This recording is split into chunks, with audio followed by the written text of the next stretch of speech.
This is an informal description of S and my attempts at making and taking ayahuasca Australian style. Talk about the dreamtime smiley face. The first part is my experience with the ayahuasca, and the second part is S experience with a semi-aborted ayahuasca trip followed by smoking the extract of acacia maideni bark. Part 1 on Friday 8 January 1993, another friend, Nick, and I made the pilgrimage to Mount Buffalo in Victoria to collect leaves of a rare plant that contained 0.3% DMT. We also had Peganum harmala seeds to make the DMT orally active. Unfortunately, there was no way we could eat enough of the fresh leaves for any effect, so we decided to head back to Melbourne to brew and filter them in a vaguely similar way to traditional ayahuasca. Opening square bracket .. closing square bracket. We'll undoubtedly post a more accurate and complete description of our method. We ended up with a glass full of khaki filth each. Our main concern was getting the stuff down, and holding it down. Just before midnight on Saturday we swallowed 3 grams of ground Peganum harmala seeds, disgusting enough by themselves, and waited between 5 and 15 minutes, then drank the filthy green sludge. I felt no significant nausea, although the others were not nearly so lucky.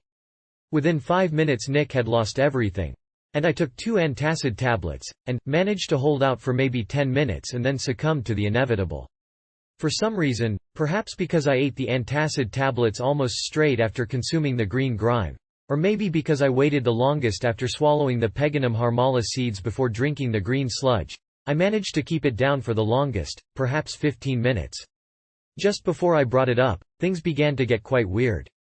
Walking felt difficult, things started to look a little strange, and then I threw up. By the time I had finished throwing up, the world had changed entirely. There was some faint neurotic process reminding me to look after my body, but it was of similar importance to looking after a possession. Luckily, Nick had not managed to get any effect, and he guided me into his living room, where I lay down, eyes open, and began to experience absolute terror. I was in a completely different universe, it was in no way similar to reality. Somehow the terror was not unpleasant. The universe I was in did not have room for pleasant, unpleasant, happy, sad, etc. There were 3 types of emotion: terror, euphoria, and the baseline emotion, which was like full awareness of the only important universe, the one I had gained access to, the domain of the spirits, mind, consciousness, whatever. The visual effects were astounding. I wasn't perceiving things through my eyes. I didn't have a body. I just knew what my environment was, and therefore what it looked like. Closing my eyes did not change the scene in any significant way. There were icons and images of things such as a stylized eagle, all reminiscent of Inca or perhaps ancient Egyptian religious art. Not that I know anything about Inca or ancient Egyptian art. These images were always moving and evolving in some kind way. These images were like decoration for the place I was in. There were worm, snake-like things inside my legs, which were translucent, but at the time I didn't realize they were my legs. The hallucinations were in no way similar to LSD hallucinations. These things were real, ever-present and in perfect clarity. The quality of light had changed in some indefinable way, not more intense colors, but more clear, more real, the most real. What I was seeing was pure and unadulterated reality, not a rough approximation made by faulty perception mechanisms. I knew that that is, my mind had left my body and was in the realm of the basic entity of the universe, where consciousnesses reside when they are not tied to a body on our earthly reality. I was aware that this is where spirits, souls reside if their body dies, and probably where they are before you are born. After you are born, it is still there, but your mind becomes solely concerned with your body, until you are released by DMT. I knew that it was possible to enter this realm of the gods without DMT. It just involved losing all beliefs and constructs. At the time I called it, the realm of the gods for lack of any other way to describe it. But this is completely misleading, as the gods were just human consciousnesses, souls, spirits, and they had no interest in the normal reality. They had not created it, nor influenced it in any way. The realm of the gods involved complete exposure and full awareness of the absolute chaos, power and unboundedness of the universe, not the universe we know, but the one where consciousnesses exist. The first hour was indescribably intense. An unbounded, infinite does not seem to be enough. Number of things were happening at once and my mind was being exposed to information it could not cope with. I knew I was insane, and I doubted that I would ever recover. I did not even know what being sane meant. I could not remember what it was like to be normal. Most of this time I was not terrified, but terror-full. Although this terror was not unpleasant, pleasure did not enter into it, and it did not affect my thinking. It was not bad or good, it just was. During the second hour I spent more time at the baseline emotion, and some time at the euphoric. The euphoria seemed to be because I had seen it all, and come through relatively unscathed. My mind hadn't been completely unhinged by the experience.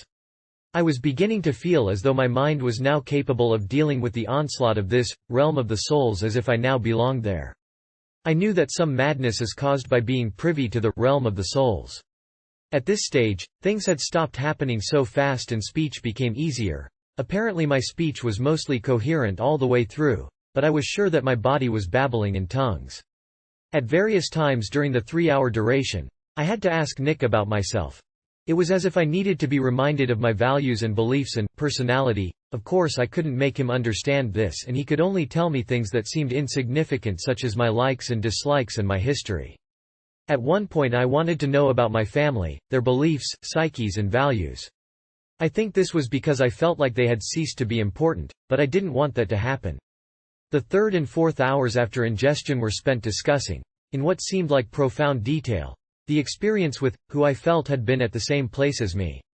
By the fourth hour, I was back on Earth and not really suffering any effects, although I was extremely shell-shocked, and still believed everything I experienced to be absolutely real, more real than the rest of my life. Even the next day this feeling remained, and I spent most of my time reliving, and trying to deal with my experience. It was obvious to others who knew me that I was extremely distressed. I knew where I would be when I died, but I didn't know how I was going to deal with the rest of my life. This reality seemed so unimportant and trivial compared to the greater reality I had experienced. Today is Monday, and I am beginning to reject the realm of the soul's reality in favor of our consensus reality. Yesterday I doubted my sanity, and could not face another ayahuasca experience. But today I think I have integrated the experience to a large degree, and hope to experiment again, to see if I enter the same reality again, or a different one. I would not recommend this experience to anyone with any kind of psychological difficulties, or anyone not prepared to be terrified out of their brain. If LSD can trigger schizophrenia in susceptible people, then ayahuasca almost definitely will. Likewise, I wouldn't suggest it as a first psychedelic experience. At the time, trying to compare the experience with an LSD trip, all I could think was that LSD is just a toy compared with this. LSD seems to just play with perception and thought, but the ayahuasca experience seems to leave the mind clear, and create an incredibly real universe of mind-blowing dimensions. It is impossible to explain how real, but it was much more real than this universe. Maybe DMT seeks out the believe this area of the brain and flicks all the switches, or perhaps the other reality does exist. Either way, the result can be extremely disturbing, and easily life-changing. Part 2 I had previously calculated that 25 leaves weighed roughly 20 grams when dried, and from the original journal, that the dried material should be 0.3% DMT by weight. Thus, for the three of us, we allotted roughly 140 leaves, allowing for losses in the grinding and extraction procedures to leave something in excess of 100 mg of DMT each. We attempted to break up the leaves using various food processors, but this proved futile. We put them through a garden mulcher many times until the pieces were quite small. The total weight, wet, was around 250 grams. This was boiled in a saucepan with plenty of water, and the juice of a lemon. The purpose of the lemon juice was to raise the pH slightly and aid the solubility of the DMT. The mixture was boiled for a little over an hour, and then strained through a coffee filter. The brown liquor was boiled down to a few hundred ml in another saucepan. The leaf residue was now blended in a food processor to a sludge, to which was added more water, and this mixture boiled for a further hour or more. It was again strained, but with a cloth since it could not be filtered. The resulting khaki liquid was boiled down and added to the first extract. More water was added to the residue, and it was boiled for a few minutes, strained, boiled down and added to the rest.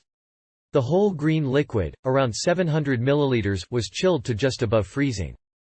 This was equally divided into 3 portions. I had little trouble swallowing the 3 grams of ground peganum seeds, but took several tries to drink the leaf extract, despite its being chilled and holding my nose. I threw up maybe 10 minutes later, violently and with very little warning. By this stage, I was feeling weird, a little dizzy and having a mild trip, although quite different from other hallucinogens. I felt somewhat sedated, which I identified with the effect of the harmaline. By this stage, it was clear that Nick was totally baseline, and that Chris was in for a bumpy ride. He was lying motionless on the couch describing the God dimension he had entered. I decided to test out the effects of smoked DMT, the alkaloid extract from another plant, Acacia maideni, while under the influence of the activator harmaline. I smoked as much as I could before it hit, then ran back into the room with Chris and Nick. What happened next is difficult to describe. I will describe it as it seemed to me at the time, without claiming that it represents any part of our reality. The first part of the DMT trip was as normal, i.e. massive visuals, strange feeling, etc. Then, as I reached the peak, I took off in another direction. I was thrown into severe convulsions, with waves of power, pain and pleasure, shooting through my body, and in and out of my body. I was having a fit and screaming and snarling uncontrollably. It was an incredible mix of ecstasy and terror. Then I suddenly realized what was happening as I was starting to come down. I realized that I had summoned a demon from another dimension, and that my fit had been caused by the demon trying to gain hold of my body. For a few seconds, the demon and my body locked, synced in space and time, and it was able to speak through me. We snarled in a guttural voice. If there is a demon, it is speaking through me now. I was awestruck by the sense of evil power. I felt as though I could cast power bolts through my outstretched arms. I decided that I desperately did not want the demon to take me over and use me as a carrier to deliver its message, so I resisted it, and it descended howling into my interior. I then collapsed exhausted, crying, "The demon! The demon!" I grew very cold, and heavily sedated, lying on the floor in a blanket. I believed that we were all going to die, poisoned by some agent in the leaves we had all eaten. I felt the demon bubbling round inside of me, hissing and begging to take control of me again. I felt that it would overcome me immediately if I let it. It took about an hour for the post-trip sedation, terror, and feeling of illness to subside, whereupon I felt comfortable and even entactogenically enhanced and euphoric. The possession experience started to seem less real. By this stage, Chris had recovered also, and we began discussing our experiences. Nick proceeded to eat another 3 grams of P. harmala seeds, and also smoke some DMT. His experience was likewise extremely intense, and he collapsed for a similar period in a blanket, and believed among other things that he was going to stop breathing and die. I experienced some residual tiredness and spacedness for a couple of days, that may or may not have been a result of the experience. Disclaimer: experimentation with DMT in combination with harmaline is obviously fraught with various kinds of danger, to body and mind, and should not be entered into lightly or under inappropriate circumstances, especially by the inexperienced.